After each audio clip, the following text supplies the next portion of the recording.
পর্বে আলোচনা করব 3D নিয়ে। খুব মজার একটি টিউটোরিয়াল, খুব মজার কাজ। আপনারা যত প্র্যাকটিস করবেন বুঝতে পারবেন 3Dর কাজগুলো কীভাবে করতে হয়। তো চলুন কীভাবে 3D কাজ করে। প্রথমে আমরা পেন টুল থেকে আমরা একটা সিলেকশন তৈরি করে নিই। এরপর এটা আমরা যে কোনো একটা সিলেকশন নিলাম। নেওয়ার পর এখানে এটাকে আমরা ইফেক্টে যাব। ইফেক্টে গিয়ে 3D দেখেন, 3Dতে এক্সট্রুড অ্যান্ড বেভেলে যাব। যাওয়ার পর দেখেন এরকম একটা অংশ আসবে। এখানে গিয়ে আমরা প্রিভিউ দিব। এখানে বিভিন্ন দেখেন এটা একটা 3Dর মতো একটা অংশ চলে আসলো। এটাকে আমরা ম্যানুয়ালি হাত দিয়ে আমরা বসাতে পারি বিভিন্ন ডিগ্রিতে। এছাড়া এটাকে আমরা বিভিন্ন অ্যাঙ্গেলে বসাতে পারি, বিভিন্নভাবে ঘোরাতে পারি, বিভিন্ন অ্যাঙ্গেলে ঘোরাতে পারি। দেখেন আমরা অনেক সময় দেখি অনেক মোটা কাজ। আমি কেমন প্রথমে ছিল ডিজাইনটা, এখন দেখেন এটা ঘোরানোর পর কেমন হচ্ছে। এটাকে আমরা করতে পারি। এছাড়া এটাকে আমরা ম্যানুয়ালি করতে পারি। এছাড়া এটাকে আমরা আরও দেখেন পার্সপেক্টিভ আকারে করতে পারি, কীভাবে কাজ করা যায়।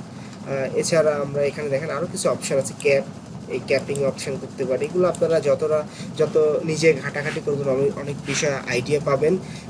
এছাড়া এখানে দেখেন আরও আছে অপশান।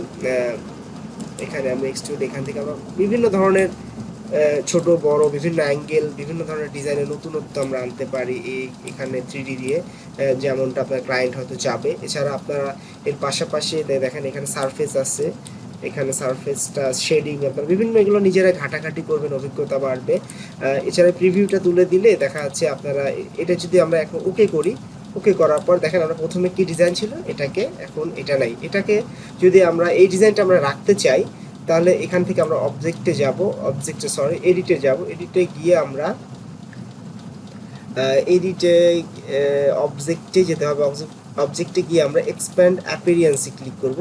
দেখেন এই ডিজাইনটা হয়ে গেল। আমরা কিন্তু প্রথমে নিলাম একটা ডিজাইন, আমরা 3D দিয়ে বিভিন্ন চেঞ্জ করার পর এটাতে আমরা এই ডিজাইনটা ফাইনালি আমরা এখান থেকে নিয়ে আসলাম।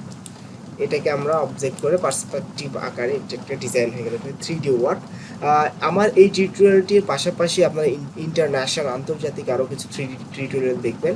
আশা করি 3D নিয়ে আপনাদের কোনো সমস্যা থাকবে না। যত প্র্যাকটিস করবেন তত শিখতে থাকবেন। আশা করছি আপনাদের কাজে লাগবে। আর এই পর্ব এই পর্যন্ত। ধন্যবাদ। আগামী পর্ব দেখার জন্য আমন্ত্রণ থাকলো।